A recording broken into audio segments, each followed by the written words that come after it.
दोस्तों नमस्कार। मेष राशि वाले मेरे मित्रों, आप सभी का आपके अपने इस YouTube चैनल पर बहुत बहुत स्वागत है। हृदय से अभिनंदन है। जय माई की। दोस्तों, माता रानी आपके जीवन में खुशियां ही खुशियां भरें और आपके हर एक कष्ट को समाप्त करें। दोस्तों, आज का यह वीडियो बेहद ही खास है और आपकी जिंदगी में 100% बदलाव लेकर आएगा। दोस्तों, आपके जीवन में लंबे समय से जो परेशानियां चली आ रही हैं, उन संपूर्ण परेशानियों का आज का यह वीडियो नाश कर देगा। क्योंकि आज हम आपको एक ऐसी वस्तु के बारे में बताने जा रहे हैं जिसे आपको चुपचाप बिना किसी को बताए एक विशेष विधि के साथ अपने पूजा घर में लाकर छुपा देना है। बस एक बार आपको यह कार्य करना है, उसके बाद आपके घर में बरकत दिन दूनी रात चौगनी बढ़ेगी। रुपए पैसे ऐसे खींचे चले आएंगे जैसे कि लोहा चुंबक को देखकर खींचा चला आता है। जी हाँ दोस्तों, माता लक्ष्मी आपके घर में हमेशा हमेशा के लिए निवास करने लगेंगी। और सबसे बड़ी बात दोस्तों कि आपके घर में यदि किसी प्रकार की नकारात्मकता है, कोई तांत्रिक क्रिया है, भूत प्रेत की ऊर्जा है, तो वह भी तुरंत आपके घर को छोड़कर भाग जाएगी। इस एक चीज में इतनी अधिक सकारात्मक ऊर्जा है कि यह आपके घर को पूरी तरह से शुद्ध कर देगी, साफ कर देगी। अब आप यह सोच रहे होंगे कि ऐसी कौन सी चीज है जिसके बारे में आपको अब तक नहीं पता चला और यह इतनी शक्तिशाली है। तो दोस्तों, हम आपको बता दें कि यह माई का आशीर्वाद है और बेहद ही गुप्त और चमत्कारी प्रयोग है। इसे इस तरह खुले आम नहीं बताया जाता है। इसे बताने का और इसे प्रयोग करने का एक विशेष विधान है, नियम है। केवल भगवान के उच्च कोटि के साधक ही इसे सिद्ध करवा सकते हैं और किसी के जीवन में बदलाव लाने लायक बना सकते हैं। अन्यथा किसी साधारण पुरुष के हाथों यदि इसका प्रयोग किया जाए तो यह निष्फल होता है। हमने माई की लंबे समय तक सेवा की है, तो आज माई ने हमें इस लायक बना दिया कि हम आपके जीवन में बड़े बदलाव ला सकते हैं माई के आदेश और कृपा से। हम तो केवल माध्यम मात्र हैं। कहने का मतलब यह है कि माई खुद ही आपके जीवन को बदलना चाहती हैं और उन्हीं ने हमें माध्यम बनाकर आज इस चीज़ के बारे में आपको जानकारी देने के लिए चुना है। तो दोस्तों, यह वीडियो बेहद ही खास है और जीवन में बहुत कम ही ऐसे मौके होते हैं जब ऐसा विशेष ज्ञान हमें मिलता है जो जीवन को बदल देने वाला होता है। वैसे तो अनाप शनाप इधर उधर की बातें, दुनिया भर की बातें सुनने को देखने को मिलती हैं। लोग पता नहीं क्या क्या इधर उधर की बातें बताने में लगे हैं, लेकिन ज्ञान की गहराई और ईश्वर की कृपा हर एक के पास नहीं होती है। हम बड़ी ही मेहनत से और विशेष साधनाओं के माध्यम से आपके पास ऐसा ज्ञानवर्धक वीडियो, ऐसा विशेष ज्ञान लेकर आते हैं। तो आप हमारे इस वीडियो को पूरा देखें, तब तो हमारी मेहनत सार्थक है, माई के प्रति हमारी भक्ति भी सफल है, अन्यथा सब कुछ बेकार है। जी हाँ दोस्तों, एक बार आप इस वीडियो पर आए हैं तो यह भी माई की ही इच्छा है जो आपको यहाँ तक खींच कर लाई हैं। अन्यथा YouTube पर लाखों वीडियो डले हैं, आप कहीं भी घूमते रहते, लेकिन आज आप यहाँ आए हैं तो यह भी माई की विशेष कृपा है आपके ऊपर। वे आपके जीवन में बदलाव लाना चाहती हैं। तो अब इस बात के महत्व को समझिए दोस्तों। हर बात हल्की नहीं होती है और हर बात को यूं ही हवा में नहीं उड़ाया जाता है, अन्यथा जीवन कब हवा हो जाता है पता नहीं चलता है। फिर आपके ऊपर यही कहावत चरितार्थ होगी कि अब पछताए होत का जब चिड़िया चुग गई खेत। तो चिड़िया आपका खेत चुग जाए उससे पहले ही सतर्क हो जाइए और अपने जीवन की इस खेती को बचा लीजिए। उम्मीद है दोस्तों कि हम जो बातें आपसे कह रहे हैं, आप हमारे भाव को समझ रहे हैं और हमारी मेहनत की इज्जत कर रहे हैं, सम्मान कर रहे हैं। तो आप इस वीडियो को पूरा देखेंगे। तो चलिए दोस्तों, आज के इस विशेष वीडियो की शुरुआत करते हैं। लेकिन इससे पहले माई को आभार तो व्यक्त करना ही पड़ेगा, अन्यथा सब कुछ बेकार हो जाएगा। तो माई को आभार करेंगे। कमेंट बॉक्स में एक बार नहीं 3 बार लिखना, जय माँ भद्रकाली कृपा करो। माई की आपके ऊपर पूरी कृपा होगी, हमें पूर्ण विश्वास है। हम भी माई से दिन रात यही कामना करते हैं कि हमारे हर एक व्यूअर, हर एक सब्सक्राइबर जो हमारे परिवार के सदस्य हैं, इन्हें कहीं भी किसी भी प्रकार की तकलीफ नहीं होनी चाहिए। इनके जीवन के हर एक कष्ट को हे माँ तू हर ले। बस यही हमारी माई से कामना होती है। दोस्तों, आप अपने जीवन की मूल समस्या, अपना नाम और अपना स्थान भी कमेंट बॉक्स में अवश्य लिखकर भेजें। शनिवार के सर्व मनोकामना पूर्ति हवन में हम आपके नाम की आहुतियाँ करवा देंगे और आपके नाम की अर्जी माई के दिव्य दरबार में लगा देंगे।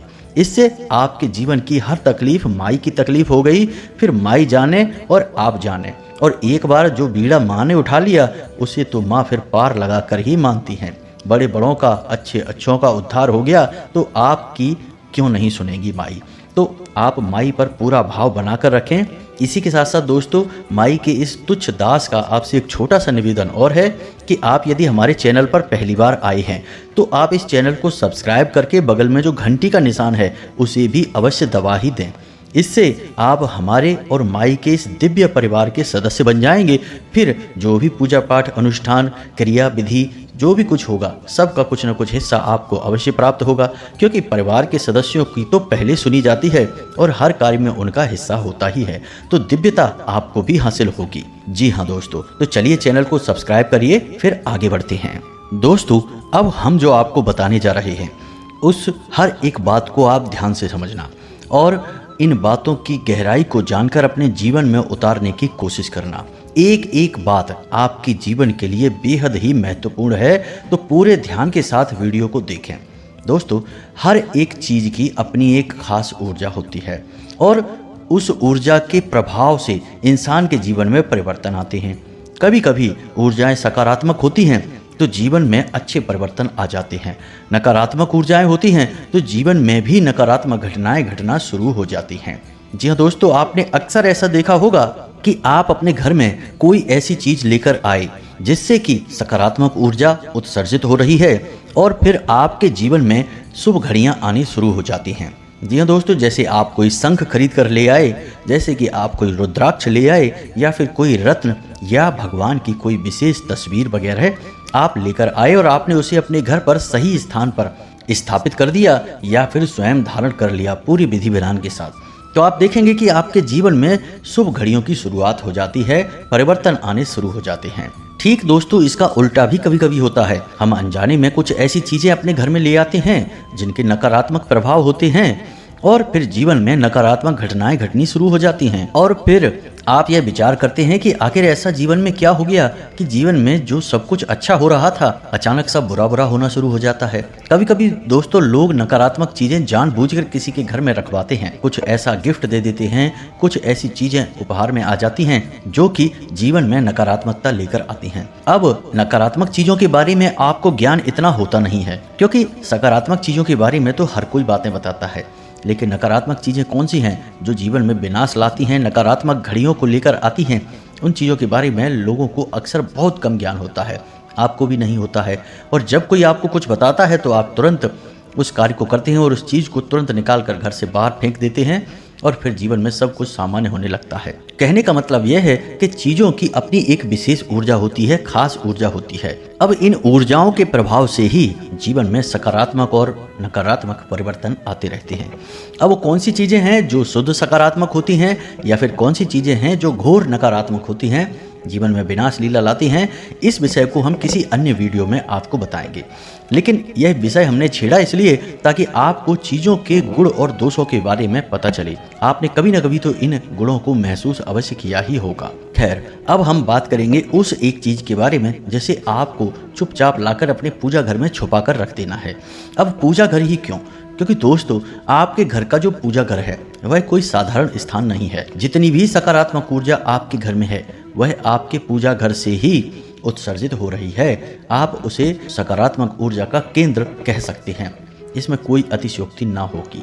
तो अब यदि आपके पूजा घर में किसी प्रकार की कोई खामी है, कोई नकारात्मकता है, तो फिर सकारात्मक ऊर्जा आपके घर में किस प्रकार रहेगी? यानी कि हर बात में आपके घर में परेशानी ही परेशानी आएगी। तो अब जबकि हम आपको उस एक चीज के बारे में बताएं जिसे आपको अपने पूजा घर में रखना है, उससे पहले हम आपको कुछ ऐसी बातें बताएं जिनको आपको देखना है कि आपके पूजा घर में वे चीजें हैं कि नहीं। यदि हैं तो उन्हें आप तुरंत हटाकर फेंक दें, क्योंकि इन चीजों से आपके पूजा घर में ही नकारात्मकता उत्पन्न हो रही है, या यूं कहें कि यह एक तरह से आपके जीवन में बाधा उत्पन्न करने का कार्य कर रहा है। दोस्तों हमने अक्सर ऐसा देखा है कि लोग अपने पूजा घर में ऐसी ऐसी चीजें लाकर रख लेते हैं जो कि किसी भी कीमत पर वहां होनी नहीं चाहिए, जैसे कि कुछ निर्माल्य। अब निर्माल्य क्या होता है? आपने भगवान को पुष्प चढ़ाए, कुछ समय के बाद वे पुष्प मुरझा गए। अब उन पुष्प को आपको अपने पूजा घर से, यदि अलमारी है पूजा की, तो उस पूजा की अलमारी में से ही हटा देना है, वह निर्माल्य हो गया है। अगरबत्ती आप लाए हैं और आपने अगरबत्ती जलाई, उसकी राख या फिर उसका खोला हुआ पैकेट या फिर कोई पन्नी या फिर कोई पॉलीथीन जिसमें आप कोई सामान लाए थे पूजा का, वह आपकी पूजा घर में ही पड़ी है, वह सब कुछ निर्माल्य है। कहने का मतलब यह है कि भगवान को जो चीज अर्पित हो चुकी है उसका कार्य पूरा हो चुका है। अब भगवान ने उसे स्वीकार कर लिया, अब उसके बाद वह निर्माल्य है, अब उसे वहां नहीं होना चाहिए। अब चाहे वह कुछ भी हो, चाहे वह धूप बत्ती है, पुष्प हैं, मालाएं हैं या फिर जो भी चीज़ आपने भगवान को चढ़ाई, प्रसाद ही क्यों न चढ़ाया हो, अब जब आप वो प्रसाद चढ़ा चुके हैं तो अब वहाँ से आप उसे हटा दीजिए। भगवान ने उसकी ऊर्जा को ग्रहण कर लिया है, अब वह जो वहाँ पर पड़ा है वह भगवान के द्वारा ग्रहण किया जा चुका एक निर्माल्य है। अब उसे वहाँ से आपको हटाना ही होगा, अन्यथा वह नकारात्मकता को उत्सर्जित करेगा। दोस्तों कभी कभी तो हमने यह भी देखा है कि भगवान की जो मूर्तियाँ हैं, जो तस्वीरें हैं, लोग पूज रहे हैं, थोड़ी थोड़ी तस्वीरें फट चुकी हैं, मूर्तियां भी थोड़ी थोड़ी खंडित हो चुकी हैं, लेकिन लोग पता नहीं किस संसार में रहते हैं कि ध्यान ही नहीं दे रहे हैं और लगातार खंडित तस्वीरों को और मूर्तियों को पूजते चले जा रहे हैं। अब जो मूर्ति और फोटो खंडित हो चुकी है, क्या उसमें भगवान है? नहीं। और जब भगवान नहीं है तो दोस्तों याद रखना कि प्रकृति किसी भी स्थान को खाली नहीं छोड़ती है। तो अगर भगवान नहीं है यानी सकारात्मक ऊर्जा नहीं है तो नकारात्मक ऊर्जा है, और आप किसे पूज रहे हैं? नकारात्मक ऊर्जा को आप पूजे जा रहे हैं। फिर आप कहेंगे कि आपके जीवन में इतनी अड़चनें क्यों आ रही हैं, घर में क्लेश क्यों हैं, बीमारियां क्यों हैं, पैसे को लेकर परेशानियां क्यों हैं, मेहनत करने के बाद भी नतीजे प्राप्त क्यों नहीं हो रहे हैं? क्योंकि आप बहुत बड़ी गलती कर रहे हैं। आप भगवान की तो पूजा कर ही नहीं रहे हैं, आप तो किसी नकारात्मक शक्ति की पूजा कर रहे हैं। भगवान तो आपके घर से जा चुके हैं क्योंकि आपने खंडित फोटो की या खंडित मूर्ति की पूजा कर ली। तो अब आपका पहला धर्म है कि जो खंडित तस्वीर या मूर्ति है वह भी निर्माल्य हो चुकी है, उसे भी आप अपने पूजा घर से निकाल कर बाहर कर दें। इसी प्रकार दोस्तों लोग जिस कपड़े से पोंछा लगाते हैं, भगवान की तस्वीरों को पोंछते हैं, उस कपड़े को भी वहीं पड़ा छोड़ देते हैं पूजा घर में या पूजा की अलमारी में, उसे भी वहाँ से हटाइए। लेकिन इन सबसे बड़ी बात दोस्तों कि लोग अपने पितृ पूर्वज यानी कि जो अब इस संसार में नहीं हैं, उन पुरखे पूर्वजों की तस्वीरों को पूजा घर में रख देते हैं। कभी कभी तो ऐसा भी देखा गया है कि भगवान की तस्वीर और उनके पुरखों की तस्वीर बगल बगल में रखी है और दोनों की एक साथ पूजा हो रही है। कमाल की बात है दोस्तों। आप खुद ही सोचिए कि क्या कोई इंसान जीवित या मृत भगवान के समान हो सकता है? भगवान की तरह ही उसका पूजन किया जा सकता है? जी नहीं दोस्तों, यह तो भगवान का सरासर अपमान है। ऐसा तो सोचना भी महापाप है। फिर आप कहेंगे कि आपके घर में भूत प्रेत महसूस क्यों होते हैं, परेशानियां, अड़चन, रुकावटें क्यों आती हैं? बात तो वही है कि आप गलत कार्य कर रहे हैं। हो सकता है कि आपको इस बात की किसी ने जानकारी न दी हो, ज्ञान के अभाव में आप गलती कर रहे हैं। लेकिन दोस्तों याद रखना कि गलती चाहे जानबूझकर हो या अभाव में, गलती होती है, उसका दंड मिलता ही है। किसी तार में यदि करंट है तो आप चाहे जानबूझकर छुएं या अनजाने में छुएं, आपको झटका तो लगेगा ही। तो आप किसी भी इंसान की तस्वीर को अपने पूजा घर में नहीं रख सकते हैं। जी हाँ दोस्तों, चाहे वे आपके पितृ पूर्वज हों, आपके गुरुजन हों, कोई भी हो, आप किसी इंसान की तस्वीर को ना तो पूज सकते हैं और ना ही उसे अपने पूजा घर में रख सकते हैं। अब लोग प्रश्न करेंगे कि फिर हम अपने पितृ पूर्वजों की तस्वीर को कहाँ रखें? तो आप अपने घर के ड्राइंग रूम में, बैठक में, जहाँ भी चाहें वहाँ आप रख सकते हैं। अपने बेडरूम में भी नहीं रखना है दोस्तों, ड्राइंग रूम में रख सकते हैं, किसी ऐसे रूम में रख सकते हैं जहाँ लोग कम आते जाते हैं, जहाँ लोग बैठते हैं, बात करते हैं, चर्चा करते हैं, लेकिन सोते नहीं हैं, विश्राम नहीं करते हैं। और याद रखें कि जिस भी कमरे में आप अपने पितृ पूर्वजों की, अपने गुरुजनों की तस्वीर लगाएंगे तो उस कमरे की दक्षिणी दीवार पर ही यह तस्वीर लगाएं। यह विशेष बात है दोस्तों, क्योंकि दक्षिण दिशा पितृ पूर्वजों की दिशा मानी जाती है, यम की दिशा मानी जाती है। तो ये तो थी कुछ बातें जो आपको अपने पूजा घर के बारे में जाननी बहुत आवश्यक थी। अब हम आपको बताएंगे उस एक चीज़ के बारे में, क्योंकि दोस्तों देखो, पहले तो यदि आप सीधे सीधे उस एक चीज़ को लाकर अपने पूजा घर में रख लेंगे और पूजा घर में कई दोष हैं, तो इन दोषों के बीच उस एक चीज़ की ऊर्जा कभी भी आपको लाभ नहीं दे पाएगी। क्योंकि दोस्तों यदि शरीर में पहले से ही कई बीमारियां घर करके बैठी हैं और आप एक बीमारी का इलाज कर रहे हैं, तो क्या आप पूर्ण रूप से स्वस्थ हो पाएंगे? नहीं, बिल्कुल नहीं हो पाएंगे। तो आपकी यह पहली ड्यूटी है कि आप संपूर्ण बीमारियों का एक तरफ से इलाज करें, तब सारी बीमारियों से मुक्त होकर आप स्वस्थ इंसान बनेंगे। इसी प्रकार आप जीवन में भी स्वस्थ होंगे जब आप संपूर्ण इलाज करेंगे। तो आप इन चीज़ों को अपने पूजा घर से हटाइए। अब इसके बाद आपको वहाँ यह एक चीज़ लाकर रखनी है। तो अब ध्यान से सुनिए, इसका एक विशेष विधान है, नियम है और इसे रखने का एक विशेष स्थान है। तो इन बातों को ध्यान से सुनना है, फिर जैसा हम बता रहे हैं बिल्कुल वैसा ही इन्हें प्रयोग करना है। जी हाँ दोस्तों, तो ध्यान से सुनिए। शुक्रवार के दिन आपको यह कार्य करना है। अब इस एक चीज को, यानी कि यह एक पोटली होगी जिसमें कि आपके भाग्य की चाबी बंद होगी। जी हाँ दोस्तों, इस पोटली को अपने पूजा घर में छुपा कर रखने से आपका भाग्य खुल जाएगा, आपकी किस्मत आपके साथ हो जाएगी, फिर आप जो कार्य करेंगे आपको कामयाबी मिलेगी। तो इस पोटली को बनाने के लिए आपको किन चीज़ों की आवश्यकता रहेगी और उसे आपको किस प्रकार प्रयोग करना है, सारी बातें हम आपको बता रहे हैं। पहले आपको बताएंगे तो इस पोटली में क्या क्या चीजें चाहिए, इनके बारे में आप ध्यान से समझिए। तो दोस्तों, सबसे पहली चीज हल्दी की एक गांठ, एक छोटा सा जनेऊ जिसे यज्ञोपवीत कहते हैं, कपूर की एक टिक्की, थोड़ा सा इत्र, चांदी का एक सिक्का, एक हरी इलायची, लौंग का एक जोड़ा, थोड़े से खड़े धनिया, एक लक्ष्मी कौड़ी और एक गोमती चक्र। जी हाँ दोस्तों, बस इतनी सी सामग्री आपको चाहिए। अब आपको शुक्रवार के दिन शाम के समय पूजा घर में स्नान आदि करने के बाद बैठना है, गाय के घी का दीपक जलाना है और लाल रंग का एक कपड़ा लेना है और उस कपड़े में इस संपूर्ण सामग्री को एक एक करके रखना है। हर एक सामग्री का अपना विशेष महत्व है। हर एक सामग्री किसी न किसी शक्ति का प्रतीक है, जिसमें कि हल्दी स्वयं माता लक्ष्मी का प्रतीक है, भगवान श्री हरि विष्णु के पीताम्बर को दर्शाने वाली है, इत्र शुक्र का प्रतीक है और माता लक्ष्मी को बहुत अधिक प्रिय है, चांदी का सिक्का चांद को दिखाता है, धन को दिखाता है, माता लक्ष्मी का प्रतीक है। इसी प्रकार लौंग नकारात्मक शक्तियों को दूर भगाने का कार्य करती है और कपूर नकारात्मक शक्तियों को कभी भी आपके आसपास, आपके घर में आसपास फटकने नहीं देगा।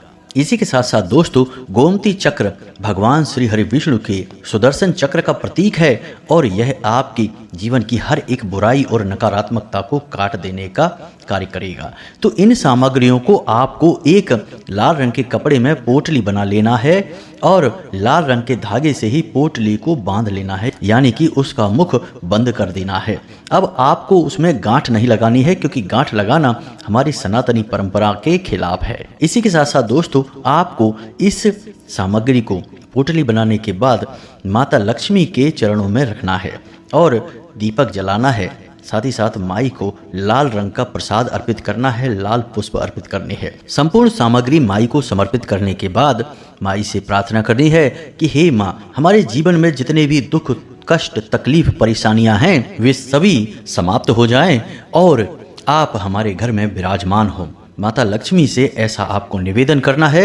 इसी के साथ साथ आपको यह पोटली अपने पूजा घर में माता लक्ष्मी और भगवान श्री हरि विष्णु की तस्वीर के पीछे छुपा कर रखनी है। जिस तस्वीर में माता लक्ष्मी भगवान श्री हरि विष्णु के साथ हों, केवल उसी तस्वीर की आपको पूजा करनी है और उसी तस्वीर के पीछे आपको यह पोटली रखनी है। याद रखना दोस्तों कि जिस तस्वीर में माता लक्ष्मी अकेली होती हैं, उस तस्वीर में माता का वाहन उल्लू होता है और जब उल्लू पर सवार होकर माँ लक्ष्मी आएंगी तो वे कभी भी आपके घर से जा सकती हैं। इस वजह से यदि आपको माता लक्ष्मी की जीवन भर कृपा प्राप्त करनी है तो आपको माई के साथ साथ भगवान श्री हरि विष्णु की भी पूजा करनी होगी, क्योंकि जब भगवान श्री हरि विष्णु आपके घर में विराजमान हो जाएंगे तो फिर माता तो उनके पीछे पीछे अवश्य ही आएंगी। हमने सरल शब्दों में आपको इस विधान को समझाने की कोशिश की है। उम्मीद है कि जो बातें हमने आपको बताई हैं वे आपको अच्छी तरह से समझ में आ गई होंगी। अब यदि आपके मन में कोई प्रश्न उठता है तो आप बिना किसी चिंता के, परेशानी के आप कमेंट करके उस प्रश्न को पूछें। हम आपके प्रश्नों के जवाब देने की पूरी कोशिश करेंगे। इसी के साथ साथ दोस्तों, आज के इस वीडियो को विराम देते हैं। कमेंट में पूरे भक्ति भाव के साथ जय माँ भद्रकाली कृपा करो, जय माता लक्ष्मी कृपा करो अवश्य लिखना। माँ भद्रकाली और माता लक्ष्मी आपके ऊपर निश्चित कृपा करेंगी, आपका जीवन धन्य होगा, सुखमय होगा।